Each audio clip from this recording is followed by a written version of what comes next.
Last class में हम लोग गुडविल और कैपिटल रिजर्व देख रहे थे, तो उससे रिलेटेड कुछ एग्जाम्पल नीचे भी हैं, वो भी करते हैं। उससे पहले एक एग्जाम्पल आपको देते हैं, वो सॉल्व करिए।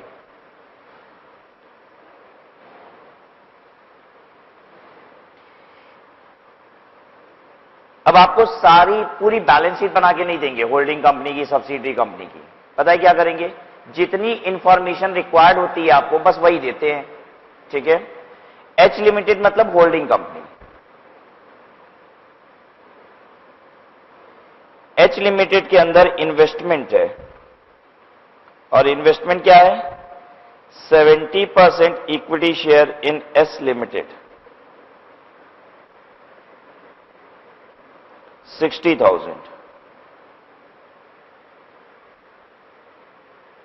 ठीक है। बेसिकली आपको यही ना चाहिए होता था, हमेशा होल्डिंग कंपनी का आप क्या देखते थे, इन्वेस्टमेंट, और सब्सिडरी कंपनी का क्या चाहिए होता है आपको, नेट एसेट ले लो या फिर क्या ले लो, शेयर कैपिटल और रिजर्व एंड सरप्लस, ठीक है। तो हम एस लिमिटेड का सब्सिडरी का देखिए आपको क्या दे देते हैं, इक्विटी शेयर कैपिटल 50,000 और रिजर्व एंड सरप्लस दे दिया 20,000। चलिए अब क्वेश्चन क्या है, कैलकुलेट गुडविल और कैपिटल रिजर्व, जो भी आ रहा है निकालिए।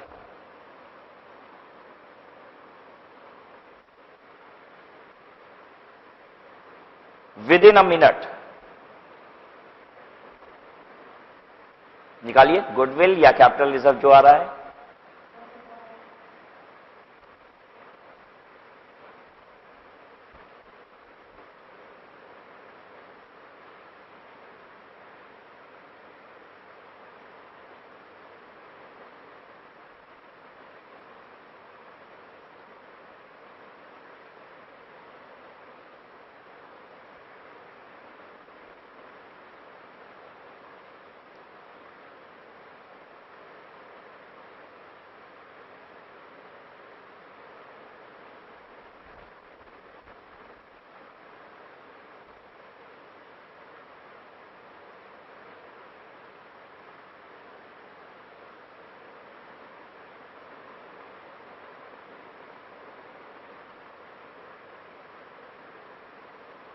चलिए इस वर्किंग को क्या बोलते हैं, पहले इस वर्किंग का नाम बताइए। वर्किंग का नाम क्या है, कॉस्ट ऑफ कंट्रोल। चलिए हम सॉल्व कर रहे हैं, देखिए कॉस्ट ऑफ कंट्रोल। इन्वेस्टमेंट कितने रुपए की है, 60,000। इन्वेस्टमेंट में से हम क्या लेस करते हैं, इक्विटी शेयर कैपिटल। 70% इन्वेस्टमेंट है तो इक्विटी शेयर कैपिटल का भी 70%, 50,000 इंटू 0.70 कितना हो गया, 35,000। और क्या लेस करेंगे इसमें से, रिजर्व एंड सरप्लस। तो इन्वेस्टमेंट में से हम शेयर कैपिटल और रिजर्व एंड सरप्लस लेस कर देते हैं। रिजर्व एंड सरप्लस में भी होल्डिंग कंपनी का हिस्सा कितना, 70%। बेसिकली होल्डिंग कंपनी ने कितना परसेंट इन्वेस्ट कर रखा है सब्सिडी में, 70%। तो रिजर्व एंड सरप्लस 20,000 का भी कर दीजिए 70%, 14,000, ठीक है। पोटली कितने की, 60,000। पोटली के अंदर माल कितने का, 35,000 और 14,000। पोटली के अंदर माल है 49,000 रुपए का। यानी पोटली के अंदर ऐसी कोई चीज है जो दिख नहीं रही है, और जो न दिखने वाली चीज होती है उसको क्या बोलते हैं, गुडविल, ठीक है। This is goodwill, how much, 11,000।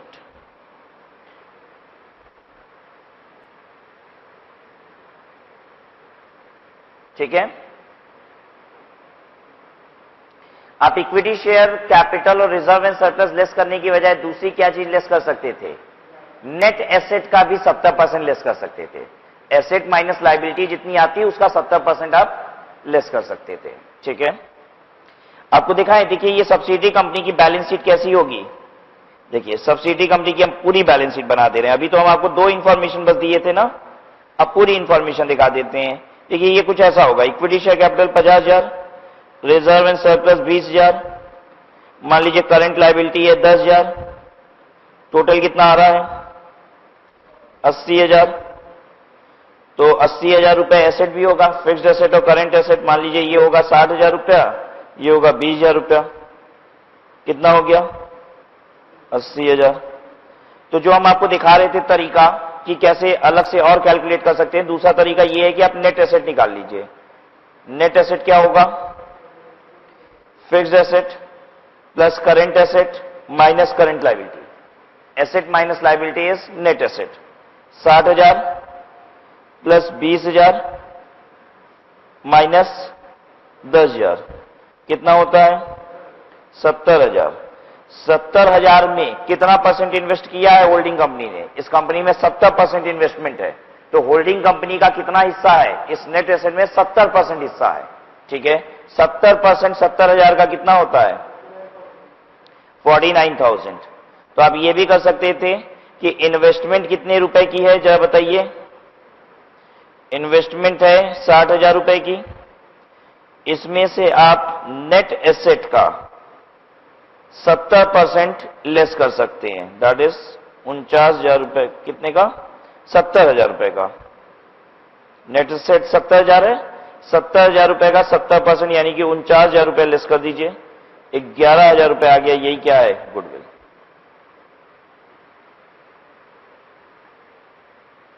ठीक है ना ये बात? तो दोनों तरीका है, या तो आप नेट एसेट लेस कर लीजिए या फिर आप क्या कीजिए, शेयर कैपिटल और रिजर्व एंड सरप्लस ये लेस कर दीजिए। ठीक है, अगर मान लीजिए यही नेट एसेट ज्यादा होती, इसको हम क्या बोलते हैं? हम हमेशा बोलते हैं इन्वेस्टमेंट मतलब पोटली। ठीक है, उसके अंदर माल कितने का? 60,000 की पोटली, माल कितने का? 49,000 का। तो 11,000 रुपए का माल ऐसा होगा जो दिख नहीं रहा होगा, 11,000 रुपए की गुडविल है। लेकिन अगर पोटली 60,000 रुपए की है, माल अंदर 70,000 रुपए का है, इसका क्या मतलब हुआ? यानी 60,000 रुपए में हमने उस कंपनी के शेयर खरीद लिए जिसमें मेरा हिस्सा कितना हो गया? 70,000 रुपए की एसेट पे। तो ये क्या होता है? कैपिटल प्रॉफिट, जिसे हम कहां ले जाते हैं? Capital reserve. तो याद रखिए, इन्वेस्टमेंट माइनस नेट एसेट जब आप करते हैं तो पॉजिटिव फिगर आती है, then it is goodwill. Negative figure आती है, then it is capital reserve. Clear? अच्छा, अब आगे की बात करते हैं। यहां तक हम लोग ने सीख लिया था, ये सीख चुके थे, अब आगे की बात कर रहे हैं। फिक्स्ड एसेट और करंट एसेट कौन सा लेना है, किस दिन का लेना है? फिक्स्ड एसेट और करंट एसेट उस दिन का लेना है जिस दिन आप पैसे होल्डिंग कंपनी इन्वेस्ट कर रही है, राइट? अगर मान लीजिए सब्सिडरी कंपनी के एसेट्स जब इन्वेस्ट कर रही है, उस दिन सब्सिडरी कंपनी ने अपने एसेट को रीवैल्यू किया है, ठीक है, तो बताइए बैलेंस शीट फिगर वाले नेट एसेट नहीं लिए जाएंगे, कौन से लिए जाएंगे? रीवैल्यूड। अगर इस कंपनी के सब्सिडी कंपनी के फिक्स्ड एसेट की आज मार्केट वैल्यू 80,000 रुपए है, तो बेसिकली होल्डिंग कंपनी का 70% हिस्सा किसमें हो गया? उस 80,000 की एसेट में। ठीक है, होल्डिंग कंपनी ये कहेगी कि 80,000 रुपए के एसेट में 70% हिस्सा है मेरा। ठीक है, तो ध्यान दीजिएगा, जैसे ही आप फिक्स्ड एसेट यहां पे बढ़ाएंगे 20,000 रुपए से, तो इधर क्या बढ़ जाता है? रिजर्व एंड सरप्लस में रीवैल्यूएशन रिजर्व। ठीक है, तो या तो फिर आप नेट एसेट निकालिए on the basis of revalued asset and liabilities, और या फिर आप क्या कीजिए, equity share capital reserve and surplus लीजिए, reserve and surplus including revaluation reserve. आई बात समझ में सबको? तो आपको क्या करना होगा, या तो नेट एसेट लेना होगा। तो नेट एसेट कैसे लेंगे? जैसे यहां पे नेट एसेट हमने लिया था, तो कैसे लिया था? On the basis of book value. ठीक है, 60,000, 20,000, 10,000 बुक वैल्यू लिया था। अगर इसकी रीवैल्यूएशन हुई होगी तो कौन सी वैल्यू लेंगे? रीवैल्यूड। या तो फिर रीवैल्यूड फिगर ले लीजिए यहां से, और नहीं तो अगर आपको ये वाला तरीका अपनाना है तो क्या करना पड़ेगा? तो रिजर्व एंड सरप्लस के अंदर एक सरप्लस और इंक्लूड कर देना होगा। कौन सा? Revaluation reserve. ठीक है, ये जो नीचे दो एग्जाम्पल आपकी बुक में दिख रहा है, पता है ये दो एग्जाम्पल कौन से हैं? एक रीवैल्यूएशन लॉस वाला है, दूसरा रीवैल्यूएशन प्रॉफिट वाला है। आप उस एग्जाम्पल को मत देखिए, हम फिर से लिख देते हैं इस एग्जाम्पल को।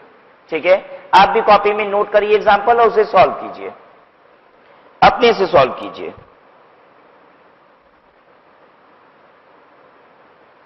एग्जाम्पल, हम वही क्वेश्चन लिख रहे हैं जो बुक में लिखा हुआ है। ठीक है, हम उसे प्रेजेंट कर दे रहे हैं यहां पे। होल्डिंग कंपनी, एच लिमिटेड मतलब होल्डिंग, और एस लिमिटेड हम किसको लिखते हैं? सब्सिडरी को। होल्डिंग कंपनी के पास इन्वेस्टमेंट है, क्या है इन्वेस्टमेंट इसके पास? 70% equity share of S limited, 1,60,000 रुपए का।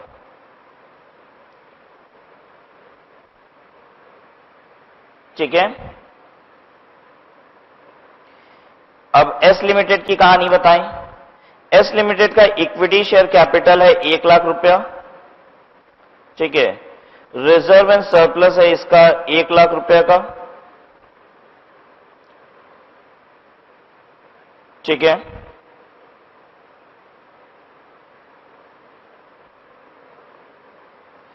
Asset of S limited were revalued downward by ₹20,000 on date of acquisition of share by H Limited। Question clear है? होल्डिंग कंपनी ने जिस दिन इस एस लिमिटेड के 70% शेयर खरीदे थे, उस दिन उसके एसेट को, एस लिमिटेड के एसेट को डाउनवर्ड रिवैल्यू किया गया था 20% से, 20,000 रुपए से।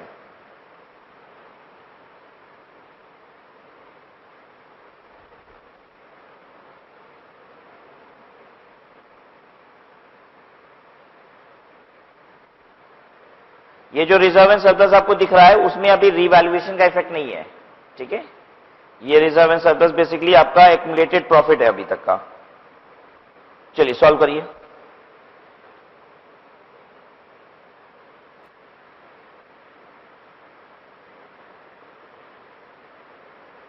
कर दिया?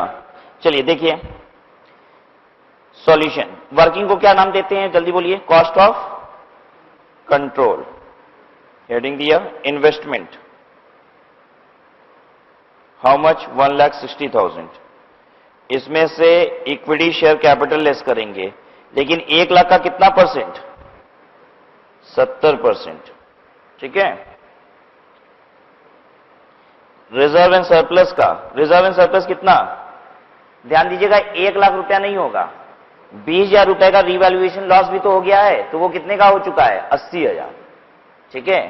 तो आप करेंगे 80,000 रुपए का 70%, ठीक है। 1 लाख का 70%, 70,000, 56,000 ये दोनों लेस करिए, बताइए कितना आ रहा है?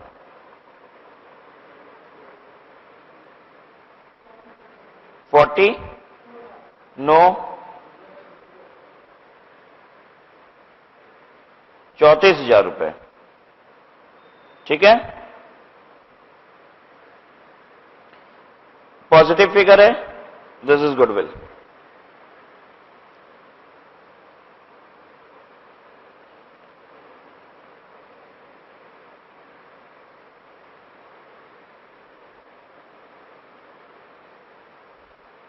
कोई दिक्कत नहीं ना?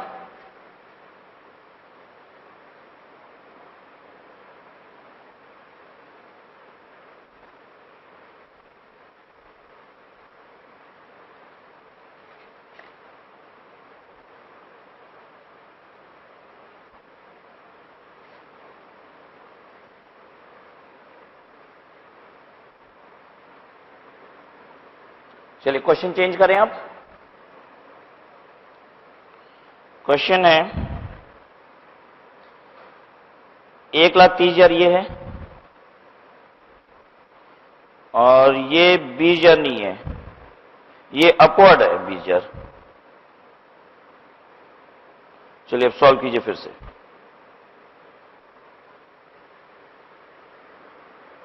To changes I have made. Investment 1,30,000 बोल दिया, और ये बोल दिया कि रीवैल्यूएशन अपवर्ड हुआ था।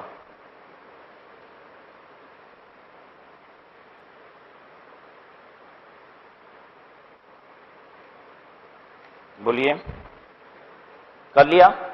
इन्वेस्टमेंट कितनी लिखें? 1,30,000, ठीक है। इसमें से इक्विटी शेयर कैपिटल लेस कराइए। 1 लाख का 70%,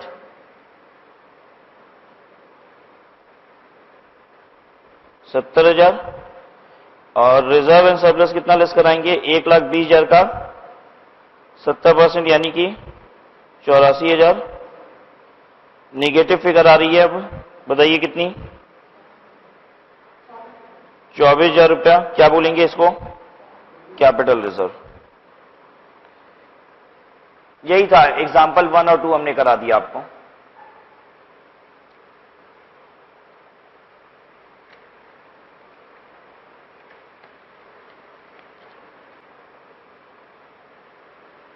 ठीक है, चलिए अब नया एक कॉन्सेप्ट सीखिए।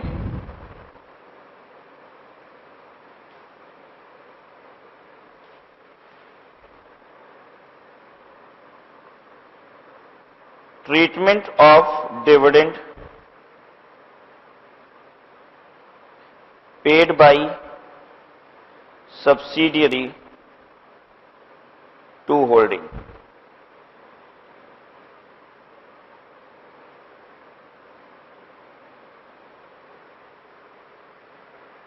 Treatment of dividend paid by subsidiary to holding.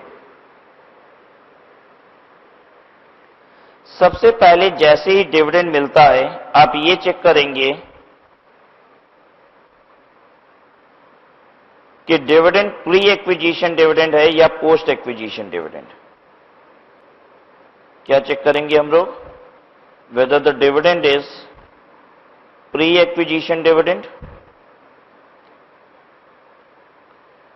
और पोस्ट एक्विजिशन डिविडेंड।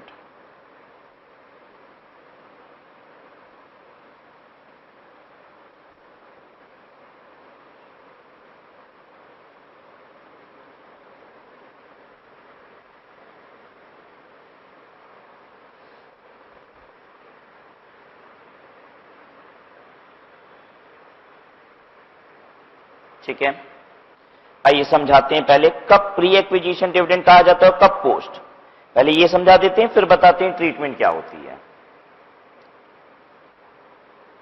सी,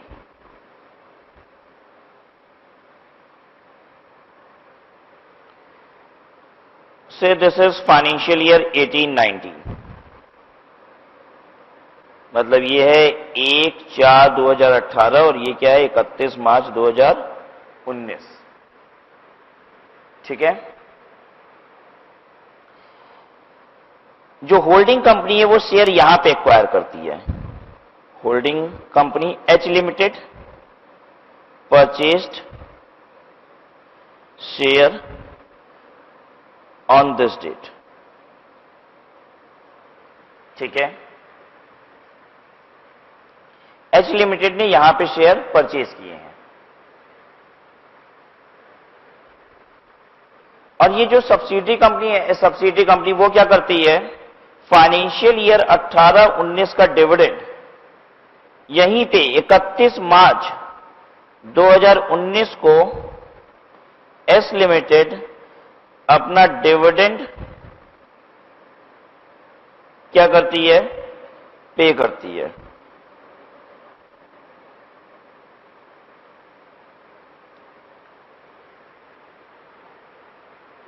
यहीं पे डिविडेंड पे करती है। ठीक है, और आपको पता होगा ये बात, तो इक्विटी शेयर के केस में क्या होता है, रिकॉर्ड डेट पे आपके पास अगर शेयर हैं तो आपको डिविडेंड मिल जाता है। कितने समय से आप होल्ड कर रहे थे, कब तक होल्ड करोगे, ये सब बातों से मतलब नहीं है। डिविडेंड की आज अगर डेट है, आपके पास शेयर है तो आपको मिल गए। ठीक है, क्या होल्डिंग कंपनी को भी अब ये डिविडेंड मिल जाएंगे इसमें से? हाँ, पता है इस होल्डिंग कंपनी ने कितने शेयर होल्ड कर रखे हैं? इसमें 80%, सब्सिडी कंपनी में 80%। तो 80% डिविडेंड पता है किसको मिल गया? इसी होल्डिंग कंपनी को। पता है ये वाला डिविडेंड कैसा कहलाएगा? Pre acquisition dividend. बेसिकली ये जो डिविडेंड है वो कौन से प्रॉफिट का है? 18-19 के प्रॉफिट का है, जिस समय होल्डिंग कंपनी के पास सब्सिडी कंपनी के शेयर नहीं थे, एक्विजिशन नहीं था। तो इसलिए इस डिविडेंड को कहा जाता है एक्विजिशन के पहले का डिविडेंड। ठीक है, फिर से रिपीट कर रहे हैं, बात सुनिएगा।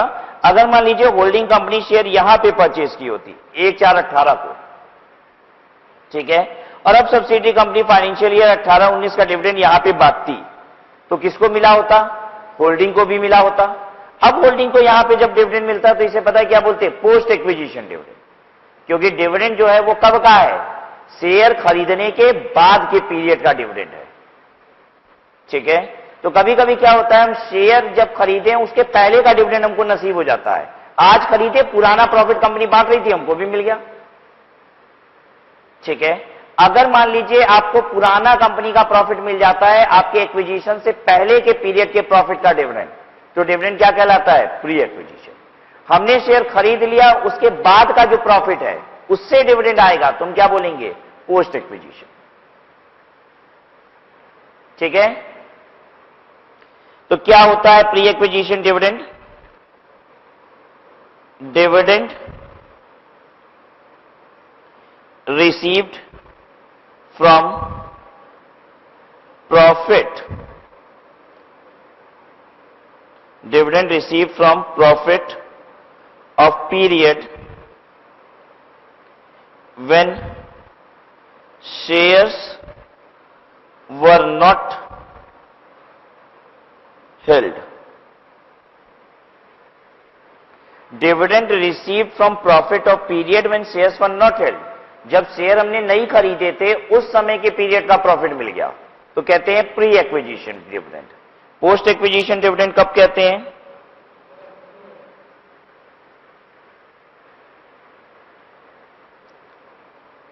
Dividend received from profit of period after shares were held.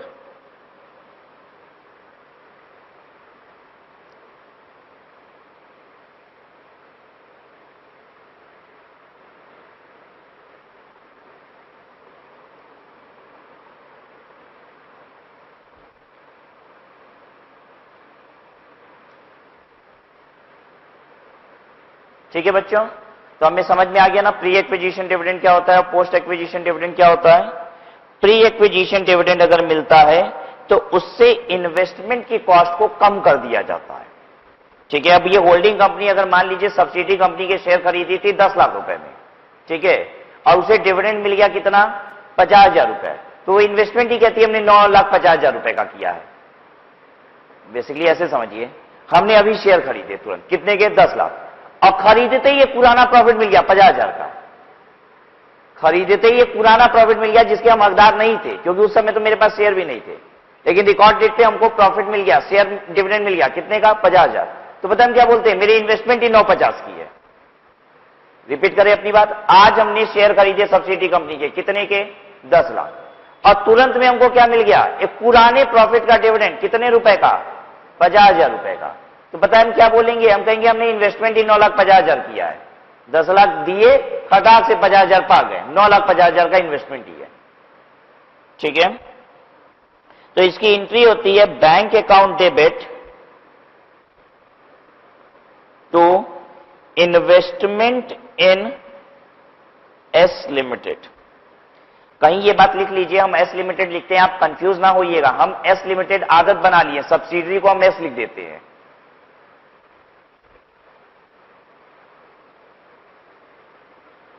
ये देखिए, इन्वेस्टमेंट तो क्या होता है?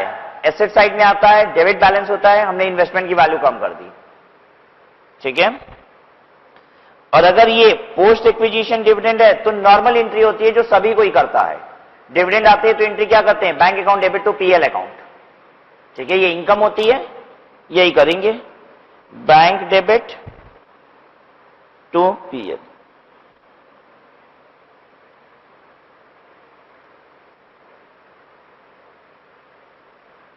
कोई तकलीफ किसी को? चलिए, ये था बेसिक कॉन्सेप्ट्स कुछ।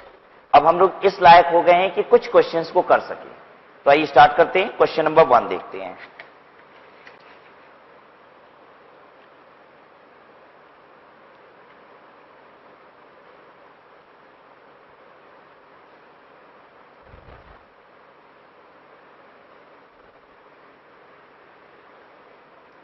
Question number 1, X limited acquires 70% equity shares of Z limited. अरे होल्डिंग कौन है, सब्सिडी कौन है? X limited acquires 70% equity share of Z limited. Which one is holding, which one is subsidiary? X limited is holding, Z limited is subsidiary. As on, किस दिन acquire किया? Acquisition की date ध्यान से पढ़नी होती है। ठीक है, as on 31 March 2019, at a cost of 70 lakh. What is 70 lakh?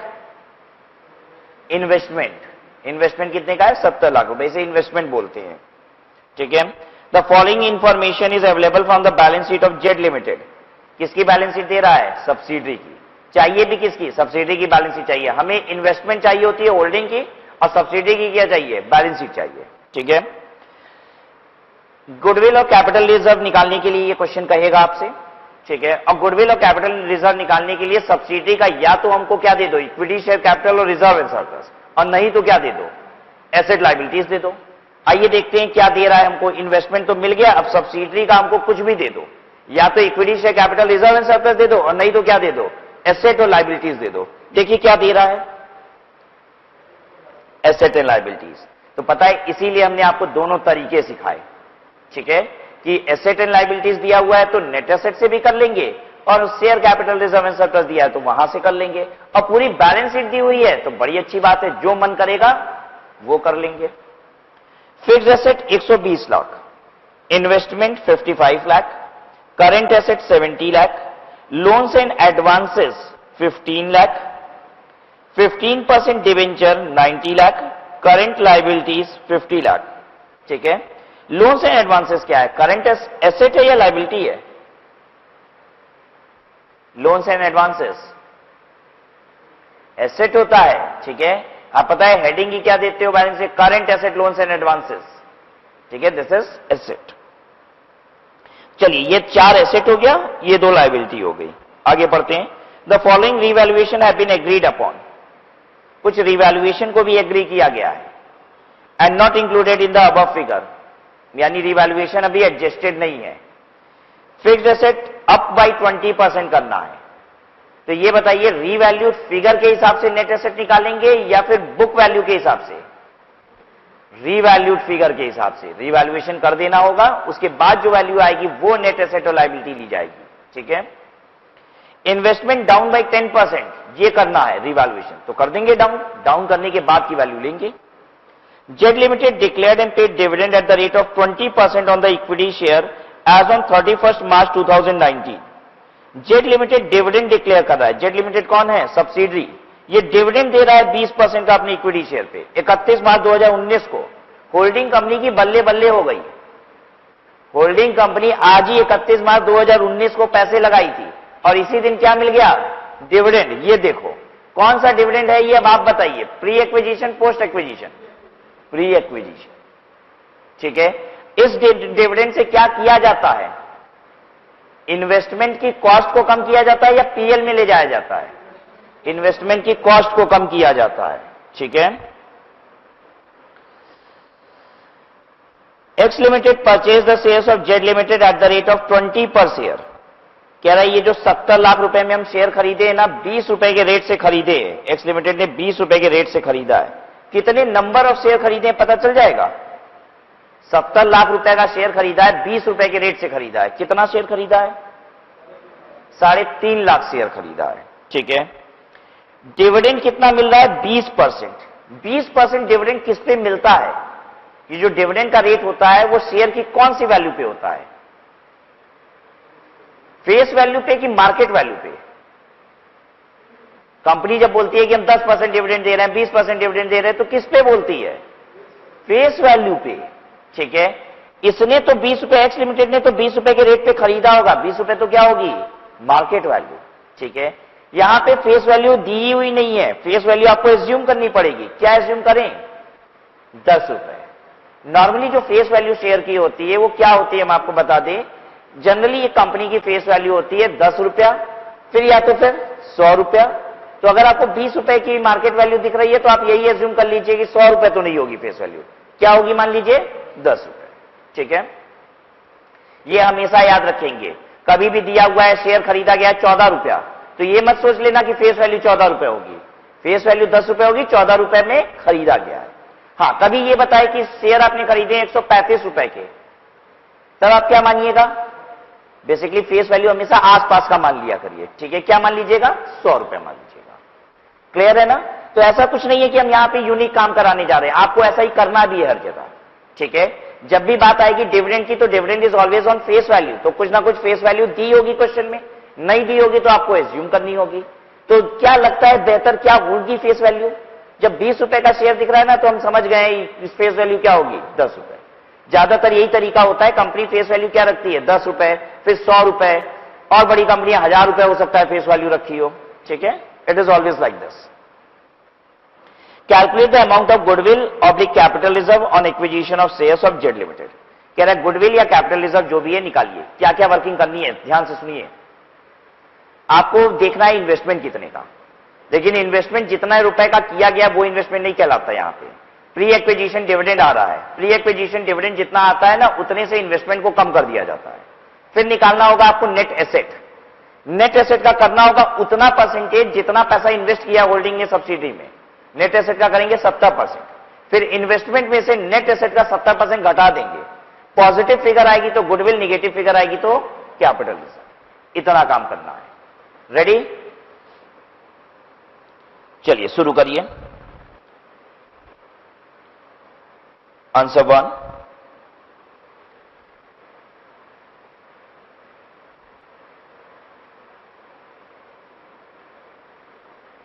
सबसे पहले एज्यूम कर लीजिए face value. Assuming face value of share of, subsidy की बात कर रहे हैं। सब्सिडी कौन है इसमें? Z limited. Face value of share of Z limited is equal to ₹10। ठीक है। डिविडेंड पर शेयर कितना है आया है? Dividend per share is 20%। ठीक है, तो dividend per share 20% of 10 rupees होगा, और ये हो जाएगा ₹2, 2 रुपया। ठीक है। अब होल्डिंग कंपनी को कितना डिविडेंड मिलेगा? 2 रुपया पर शेयर। तो देख लीजिए होल्डिंग कंपनी ने कितने शेयर खरीदे हैं। ठीक है, अब लिखिए shares held by, holding company का नाम है EXE limited. Shares held by EXE limited. 70 lakh रुपए का इसने माल खरीदा है। क्या रुपए के रेट से?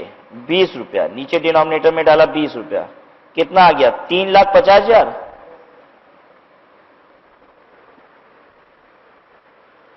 ठीक है। अच्छा, अब इस डिविडेंड का नाम भी दे दीजिए। अब हम लिखने जा रहे हैं ईएक्सी डिविडेंड को। डिविडेंड कितना मिला, तो कौन सा डिविडेंड लिखे? मिला है। प्री लिखे या पोस्ट लिखे?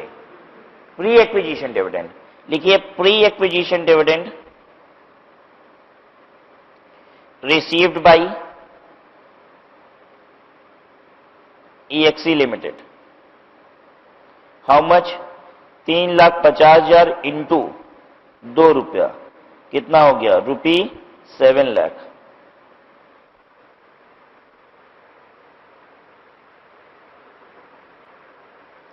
कोई तकलीफ तो नहीं ना हुई यहां तक?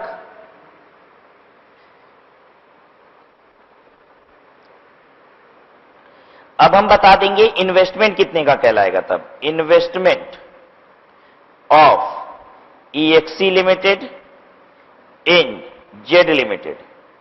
कितने रुपए की इन्वेस्टमेंट कहोगे? 70 लाख रुपए किया था। 70 लाख रुपए नहीं बोले जाएंगे। कितने बोले जाएंगे? 63 लाख रुपीस।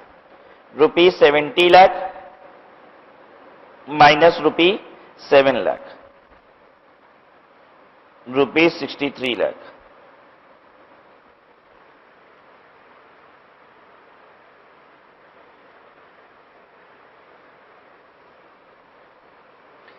एक काम हो गया, इन्वेस्टमेंट निकल गई। अब लेस करना है इसमें से नेट एसेट। तो अब हेडिंग दीजिए नेट एसेट निकाला जाए।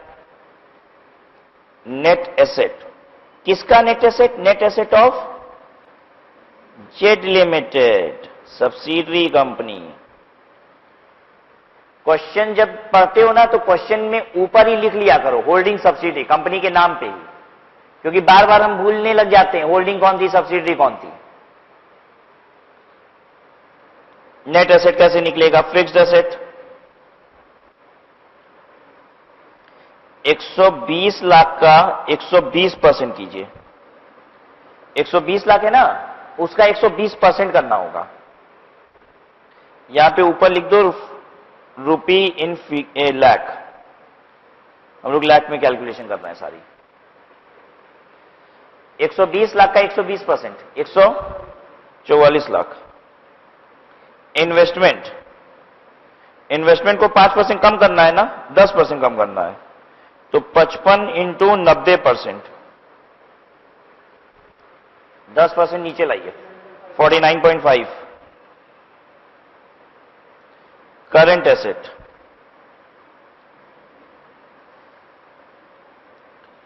$70।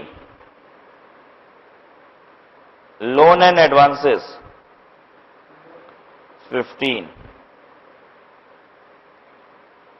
Less 15% debenture, 90 negative figure, minus current liability 50 negative figure.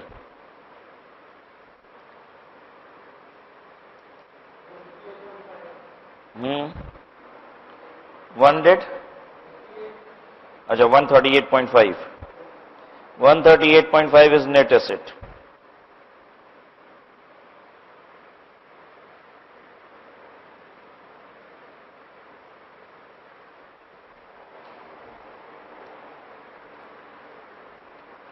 ठीक, अब हेडिंग दीजिए। इसके बाद बोलिए क्या हेडिंग होगी? Cost of control. अब वर्किंग पे आ गए हम लोग। कॉस्ट ऑफ कंट्रोल यहां पे निकालेंगे goodwill oblique capital reserve. Investment how much? 63 lakh. ऐसे ही लिखिए 63 लाख। फिर उसमें लेस कीजिए 70% ऑफ नेट एसेट। ठीक है, तो 70% इंटू 138.5 लाख कितना होता है बताइए?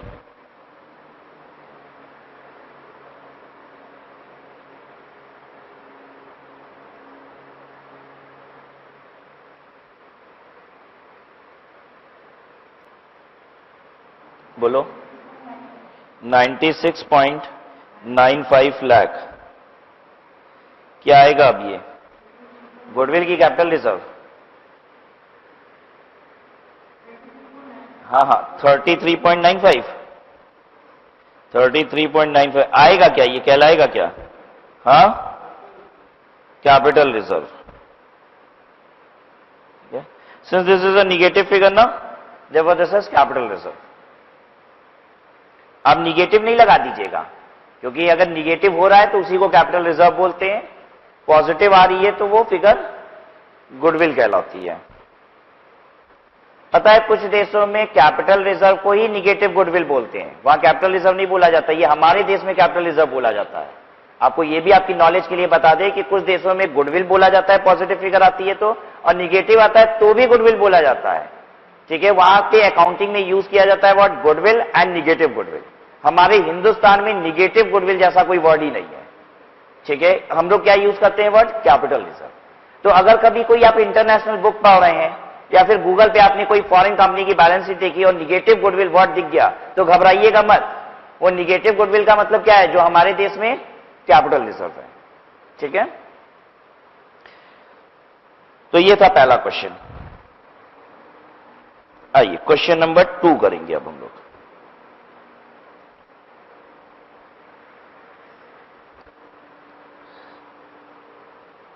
क्वेश्चन नंबर 2 देखिए क्या है, बहुत ध्यान से पढ़िएगा, बहुत ही स्मार्ट क्वेश्चन भी है ये।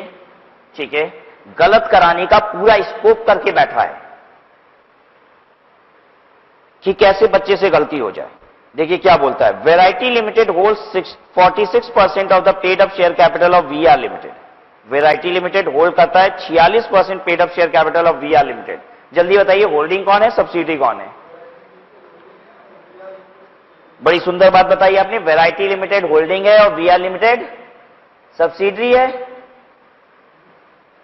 नहीं, नहीं, बिल्कुल नहीं। वो इसलिए क्योंकि होल्डिंग सब्सिडी का रिलेशन से तब आता है जब शेयर कितने होल्ड किए हो, 50% से ज्यादा। तो ये क्या कहानी सुना रहा है झूठ मूठ की? यानी ये जो पहली लाइन बोल रहा है इसमें होल्डिंग सब्सिडी के बारे में नहीं बता रहा है, कुछ और बता रहा है। आगे पढ़ो। The shares were acquired at the market price of ₹17 per share. ये जो वैरायटी ने शेयर होल्ड किए हैं वीआर के, वो 17 रुपए के रेट पे खरीदे थे। अभी तो होल्डिंग सब्सिडी की बात ही नहीं, आगे बढ़ती है। The balance of share of VR limited, balance share मतलब कितने? 54%। ठीक है, बैलेंस शेयर का मतलब 54% share. 54% share of VR limited are held by a foreign collaborating company. कह रहा है balance share foreign collaborating company के पास है वीआर के। अब होल्डिंग कौन है, सब्सिडी कौन है, जल्दी बताइए। फॉरेन कोलैबोरेटिंग कंपनी कौन है? होल्डिंग। और वीआर कौन है? सब्सिडरी। तो वो वैरायटी कौन था? वो अभी ऐसे ही था। ठीक है,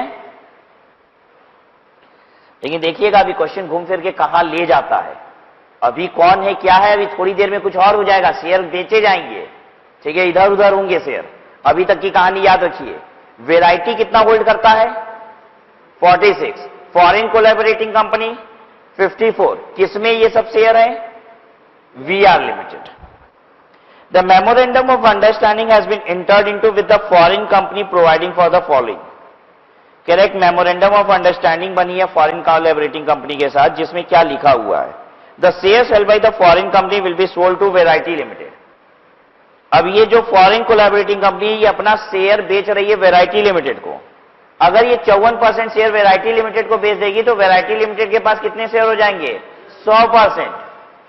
अब वैरायटी लिमिटेड बनेगा होल्डिंग और सब्सिडी कौन होगा? VR limited. इतने के बाद अब क्वेश्चन समझ में आया। तो लो देखिए, क्वेश्चन अब ये है कि variety is holding and VR is subsidiary. The price पर share will be calculated by capitalising the yield at 15%। कह रहा है किस भाव में बेचेगा? किस भाव में बेचेगा?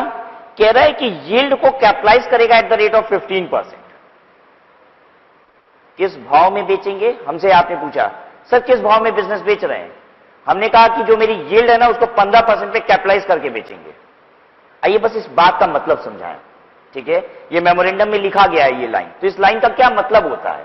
क्या बोला हमने? आपने हमसे पूछा सर बिजनेस बेचेंगे? हमने कहा हां। कितने में बेचेंगे? क्या बोला हमने? By capitalising yield at 15%। तो बस इतने का मतलब समझाने जा रहे हैं आपको। कैपिटलाइजिंग द यील्ड एट 15%, इसका क्या मतलब है? ये वर्ड कौन यूज किया है? कौन बोल रहा है ये बात? फॉरेन कोलैबोरेटिंग कंपनी बोल रही है। उसी को ना शेयर बेचने 54%। किसको बोल रही है ये बात? वैरायटी को। वो कह रही है द प्राइस पर शेयर विल बी कैलकुलेटेड। अब शेयर बेचना है ना उसको 54%, तो कह रहा है किस भाव में हम शेयर बेचेंगे? कह रहा है यील्ड को 15% कैपिटलाइज करके बेच देंगे। और ये कौन सी बात हुई?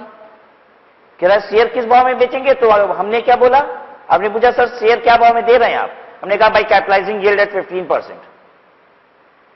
अब तो आपको जोड़ घटाना करना पड़ जाएगा, सर ने क्या बोल दिया, कौन से रेट पे बेचेंगे। आइए देखिए, इस वर्ड का मतलब समझा रहे हैं। कैपिटलाइजिंग यील्ड एट 15%, इसका मतलब क्या है? यील्ड का मतलब होता है प्रॉफिट। ठीक है, हमने आपसे ये कहा है कि हम शेयर आपको क्या भाव में बेचेंगे। ध्यान से सुनिए, हम आपको शेयर क्या भाव में बेचेंगे, हमने ऐसे बोला आपको। हमने कहा कंपनी जितना कमाती है ना, कंपनी मान लीजिए कमाती है 15 लाख रुपया, तो हमने आपसे पूछा कंपनी जितना कमाती है उसको 15% पे कैपिटलाइज कर देंगे, यानी डिवाइड कर देंगे 15%। ये होता है कैपिटलाइजेशन। ठीक है, प्रॉफिट डिवाइडेड बाय परसेंटेज, जो कैपिटलाइजेशन का परसेंटेज है। क्या फॉर्मूला होता है? Profit divided by capitalisation rate. तो ये जो फॉरेन कोलैबोरेटिंग कंपनी है, ये कह रही है जो भी कंपनी प्रॉफिट कमाती है, कौन सी company? VR limited. VR limited जो भी प्रॉफिट कमाती है उसको 15% पे कैपिटलाइज कर देंगे, यानी 15 लाख डिवाइडेड बाई 15%। मान लो 15 लाख रुपया कमाती है वीआर लिमिटेड, तो कितना हो गया? डिवाइडेड बाई 15%, 100 लाख हो जाएगा। 100 लाख। हम ये बताना चाहते हैं कि कंपनी की वैल्यू 100 लाख रुपया है वीआर की। तुमको 54% शेयर देना है हमको, तो हम 54 लाख रुपए का देंगे, हम ये कहना चाहते हैं। ये सारी फिगर डमी थी, ध्यान दीजिए, ये फिगर मत लिख लीजिएगा। ये समझाने के लिए है, ठीक है। अब ये बताइए, अगर वीआर का प्रॉफिट है 20 लाख रुपया, तो इसका क्या मतलब हुआ? इसका मतलब ये हुआ कि 20 लाख प्रॉफिट डिवाइडेड बाई 15% करके हम कैपिटल बनाएंगे कि वीआर की औकात कितने रुपए की है, कितने की है, करिए 20 लाख डिवाइडेड बाई 15%,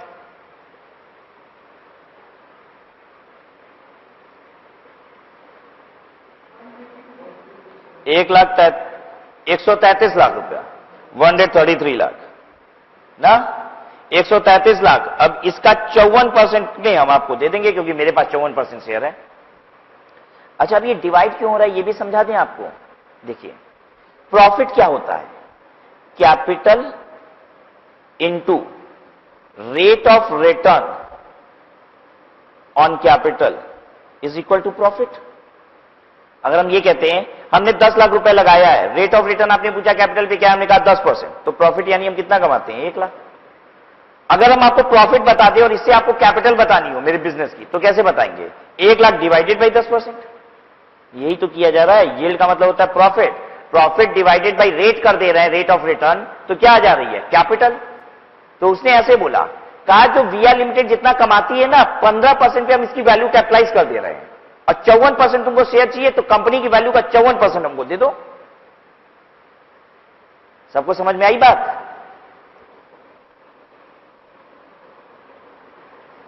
यील्ड, अब प्रॉफिट कैसे निकालना है? कह रहा है yield for this purpose would mean 40% of the average of pre tax profit for last 3 year. कह रहा है कंपनी कितना कमाती है उसके लिए पिछले 3 सालों का प्री टैक्स प्रॉफिट का 40% लिया जाएगा। पिछले 3 साल के प्रॉफिट के एवरेज का 40% लिया जाएगा, इसको यील्ड कहा जाएगा। बात लंबी लंबी कर रही है ये फॉरेन कंपनी। यदि पिछले 3 साल के प्रॉफिट का पहले एवरेज लो, ठीक है, कौन सा प्रॉफिट लेना? प्री टैक्स, बिफोर टैक्स वाला प्रॉफिट, उसका 3 साल का एवरेज लो, उसका 40% करो, तो इसको हम यील्ड मानते हैं कि कंपनी इतना कमाती है। और उसके बाद 15% पे उसको हम कैपिटलाइज करके उसकी पूरी वैल्यू निकाल देंगे, तो उसका जितना 54% आएगा उतना तुम हमको देना। समझ में आई बात? कहीं आप भूल ना जाए इतनी बात, आगे क्वेश्चन को पढ़ना है। इतना काम कर लिया जाए क्या? एक बार इतना काम कर ही लिया जाए। आइए आंसर 2 लिखना शुरू करें।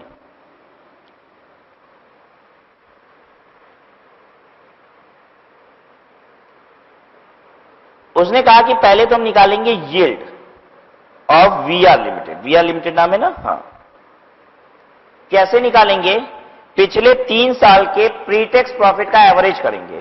प्री टैक्स प्रॉफिट मतलब 30 lakh plus 40 lakh plus 65 lakh divided by 3। ठीक है, रुक जाइए, इतना ही नहीं करेंगे, उसका 40%। 40% कहां भूल रहे? ये कहा कि यील्ड होता है। बोलो 18 लाख।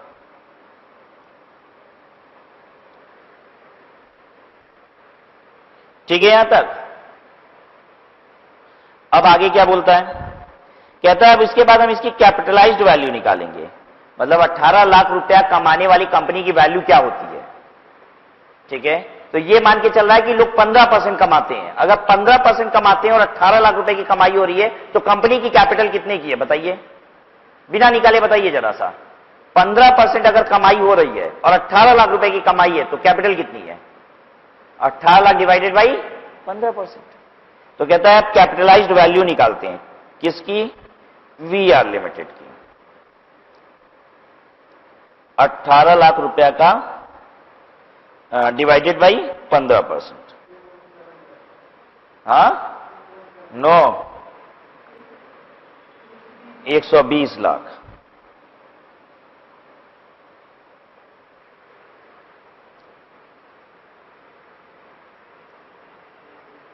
ठीक है, यानी 120 लाख रुपए की कंपनी है, तो 120 लाख की कंपनी है तभी ना उसका 120 लाख का 15% कितना होता है? 18 लाख। ठीक है, तो उसने कहा कि 18 लाख रुपया कमा रही है कंपनी, इसका मतलब है कंपनी की वैल्यू कितनी है? 120 लाख। अब वो क्या कहना चाहता है? 54% शेयर बेचना चाहता है। इसका मतलब क्या हुआ? 120 लाख का 54% लेगा वो। ठीक है, sale of 54% equity share in VR limited is equal to 120 lakh का 54%, इतने में बेचेगा।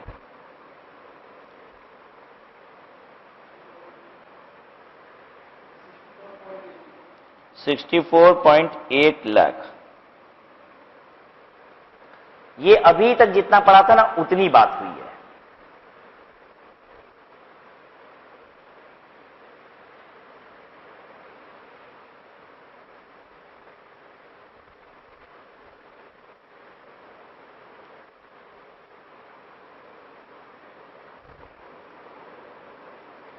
हो गया है ना?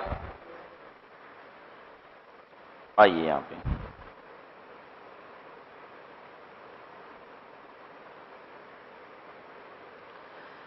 The actual cost of the shares to the foreign company was 5,40,000 only. अच्छा, पता है ये फॉरेन कंपनी कितने में शेयर खरीदी थी? ये सारा 5,40,000 का, और आज कितने का बिक रहा है? 64,80,000 रुपए का। मजे हैं इस कंपनी के। 5,40,000 का माल खरीदा था, 64,80,000 रुपए का बिक रहा है। The profit that would accrue to them would be taxable at an average rate of 30%। कह रहा है इस कंपनी को शेयर बेचने में जो फायदा होगा उस पर 30% का टैक्स लगेगा। ठीक है। The tax payable will be deducted from the proceed and variety limited will pay to the government. कह रहा है ये जो 30% का टैक्स लगेगा, ये जो कंपनी है, कौन सी? वेराइटी लिमिटेड, जब पे करेगी तो इतना टीडीएस काट लेगी और गवर्नमेंट को जमा कर देगी। यानी 64,80,000 रुपया नहीं देगी। ठीक है। उसका कैपिटल गेन निकालेगी। 64,80,000 माइनस 5,40,000, जितना गेन आएगा उसका 30% टैक्स बनेगा, उतना टीडीएस काटेगी, बैलेंस पैसा देगी। ठीक है। Out of the net consideration. अच्छा, अब मैंने टीडीएस काटने के बाद जो आएगा उसको बोल रहा है नेट कंसिडरेशन। ठीक है। कंसिडरेशन तो कितनी हो गई? 64,80,000। ठीक है। उसमें से कॉस्ट घटाने के बाद जो बचा नेट कंसिडरेशन, कहता है 50% would be remitted to foreign company immediately. आधा पैसा तो तुरंत दे देगी, लो पकड़ो। And the balance will be an unsecured loan repayable after 2 year. अब बाकी आधा अनसेक्योर्ड लोन की तरह दिखाई देगा वेराइटी लिमिटेड के बुक्स में, जो 2 साल बाद देगी। बड़ी कहानी है इसकी, तो शांति ही नहीं ले रहा है। ठीक है। अभी तक तो सब्सिडी कंपनी के एसेट वगैरह की बात ही नहीं आई, उसके पहले ही इतनी बात हो गई। ठीक है। अभी तक कुल मिला के पता है 2 हिस्से हैं ना गुडविल और कैपिटलिज्म में। एक हिस्सा इन्वेस्टमेंट और दूसरा हिस्सा क्या है? Net asset. ठीक है। तो अभी इन्वेस्टमेंट की बात हो रही है, अभी कितना, कैसे खरीदा, कितने का खरीदा, यही कहानी चल रही है।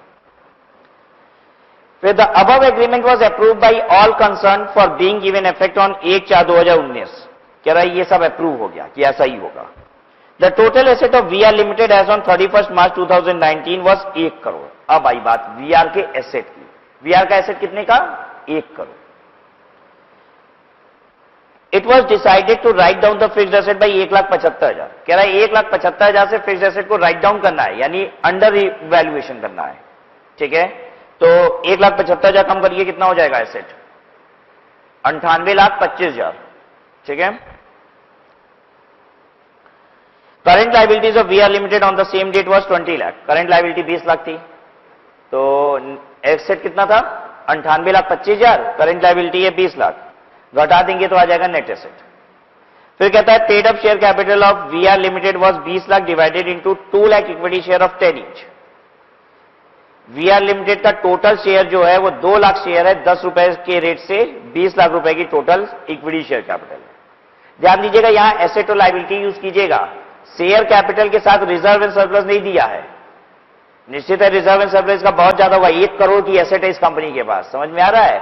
शेयर कैपिटल 20 लाख, यानी बाकी क्या होगा? सब प्रॉफिट होगा इतना। तो रिजर्व एंड सरप्लस नहीं ना पता है, 2 चीजें चाहिए, या तो नेट एसेट मिल जाए या तो क्या मिल जाए? Share capital and reserve and surplus. तो शेयर कैपिटल है लेकिन रिजर्व सरप्लस नहीं है, तो क्या यूज करोगे? नेट एसेट वाला हिस्सा। ठीक है। Find out goodwill oblique capital reserve to variety limited on acquiring the only the shares of VR limited. कह रहा है गुडविल और कैपिटल रिजर्व निकालो जब पूरा शेयर एक्वायर हो गया। मतलब पहले का 46 था, 54% और आ गया, मिला के जब पूरा शेयर आ गया तो अब कह रहा है बताओ कितना गुडविल या कैपिटल रिजर्व। समझ में आई कि नहीं बात? आ गई समझ में बात? अच्छा, अब देखिए आपको क्या करना है। देखिए बहुत सिंपल सी बात है, ज्यादा जोर नहीं लगाना है दिमाग पे। हमें निकालना है goodwill of the capital reserve. जब 100% शेयर आ गए किसके पास? वैरायटी के पास। वैरायटी के पास 100% शेयर कितने के आए? इससे इन्वेस्टमेंट कहा जाएगा, और उसमें से माइनस क्या कर देना है? 100% of the net asset. Why 100% of the net asset? क्योंकि 100% एक्विजिशन हो गया ना। 100% शेयर जितने में खरीदा वो इन्वेस्टमेंट, और माइनस क्या करना है? 100% of the net asset of subsidiary, है कि नहीं? तो 54% शेयर तो इतने का खरीदा है। क्या आप बता सकते हो 46% कितने का खरीदा था? बता सकते हैं, दिया हुआ था पहली लाइन में क्वेश्चन के, याद आ रहा है? लाइए दिखाएं। 17 रुपया का शेयर खरीदा है ये, ठीक है। 46% शेयर का मतलब कितने शेयर हुए पता चल जाएगा। ये भी कंपनी के टोटल नंबर ऑफ शेयर कितने हैं? 2 लाख। 2 लाख का 46% शेयर खरीदा था वो, किस रेट से? 17 रुपए के रेट से। चलिए कराएं आपको, करें सॉल्व।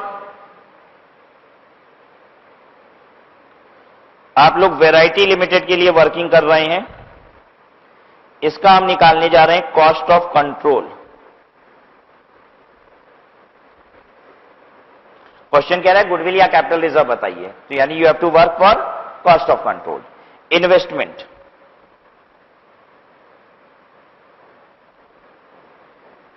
इन्वेस्टमेंट के अंदर बेसिकली ऐसे लिखिए, ऑलरेडी हेल्ड कितना? ऑलरेडी हेल्ड मतलब हम 46% वाली बात कर रहे हैं। 2 लाख का 46% शेयर इंटू एक शेयर कितने का? 17 रुपया। 2 लाख का 46% इंटू 17 रुपया, हाँ 15,64,000।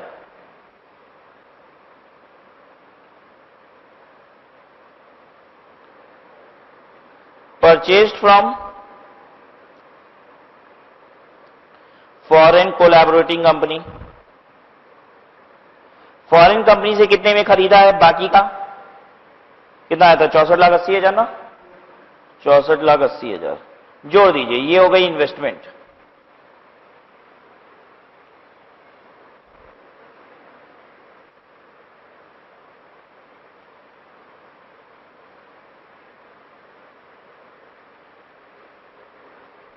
बोलो,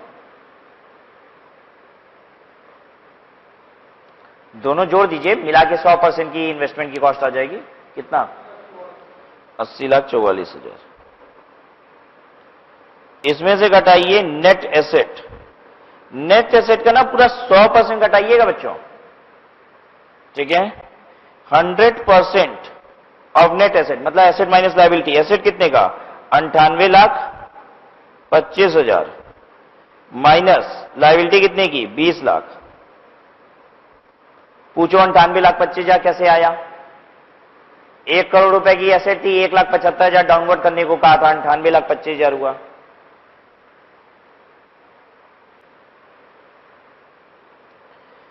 कितना आ रहा है ये? 78,25,000 लेस करिए, बताइए कि क्या पोजीशन है? 2,19,000। क्या बोलेंगे इसको? गुडविल बोलेंगे।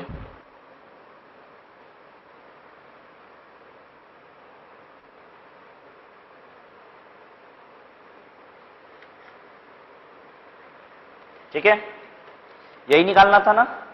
अच्छा, क्वेश्चन में बड़ी लंबी चौड़ी बात किया था कि पेमेंट कैसे दिया जाएगा। क्या बोल रहा था कि जितना उसका कैपिटल गेन आ रहा है बेसिकली उसका 30% टीडीएस काट लिया जाएगा, बैलेंस पे किया जाएगा। तो आप वो भी देखना चाहते हैं कि क्या कितना टीडीएस काटा गया होगा, कितना पे किया गया होगा। आइए कर लेते हैं, ठीक है। क्वेश्चन में पूछ रहा था गुडविल, जो हम लोग ने कर दिया, ठीक है। लेकिन आपको बस दिखाने के लिए कि जितनी सारी बात कर रहा था उसका क्या मतलब है। हो सकता है एग्जाम में ये बात भी पूछ ले कि जा ये बताइए कि इमीडिएट जो पेमेंट दी गई है वो कितने रुपए की है। तो पता है कैसे निकलेगी? जितने में सौदा हुआ उसमें से घटाया जाएगा उसकी कॉस्ट, जितना गेन आएगा उसका 30% टीडीएस काटा जाएगा, और 30% टीडीएस काटने के बाद उसका 50% कर दिया जाएगा, वो पेमेंट हो जाएगी। ठीक है, या फिर मान लीजिए होल्डिंग कंपनी की बैलेंस शीट ही बनानी पड़ जाए, तो ये सब भी करना पड़ेगा। क्यों? क्योंकि होल्डिंग कंपनी की बैलेंस शीट में अनसिक्योर्ड लोन दिखाना है आधे अमाउंट का, और क्या दिखाना है? कैश उतना लेस करना है, कैश या बैंक बैलेंस, आधा पेमेंट जो की गई है। ठीक है, तो अगर बैलेंस शीट बनानी होती तो ये सब करना ही पड़ता। तो वर्किंग देख लेते हैं। हेडिंग दीजिए पेमेंट ऑफ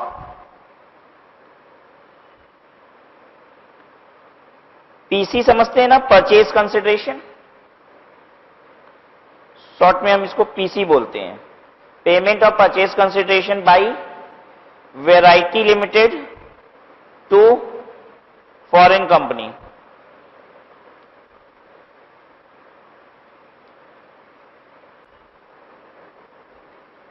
गेन ऑफ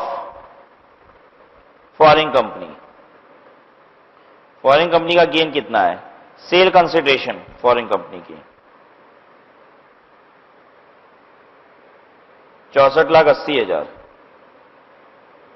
ठीक है, लेस कॉस्ट ऑफ एक्विजिशन 5,40,000।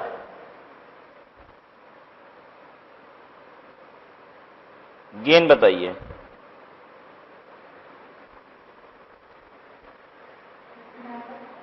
हाँ, 59,40,000। टीडीएस कितना कटेगा?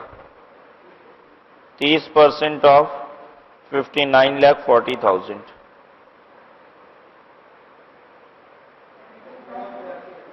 17,82,000।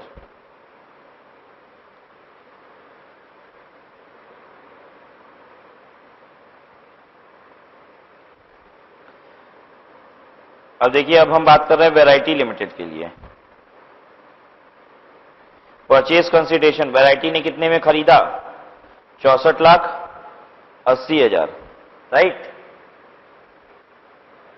इसमें से वो काट लेगा टीडीएस 17,82,000। तो नेट कंसिडरेशन कितना बना, उसको देना कितना है?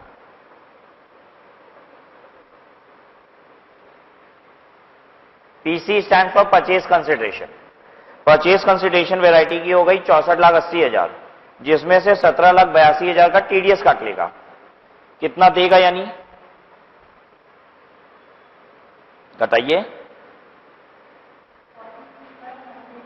कोई कंफ्यूजन है क्या आपको? क्या है, बोलिए।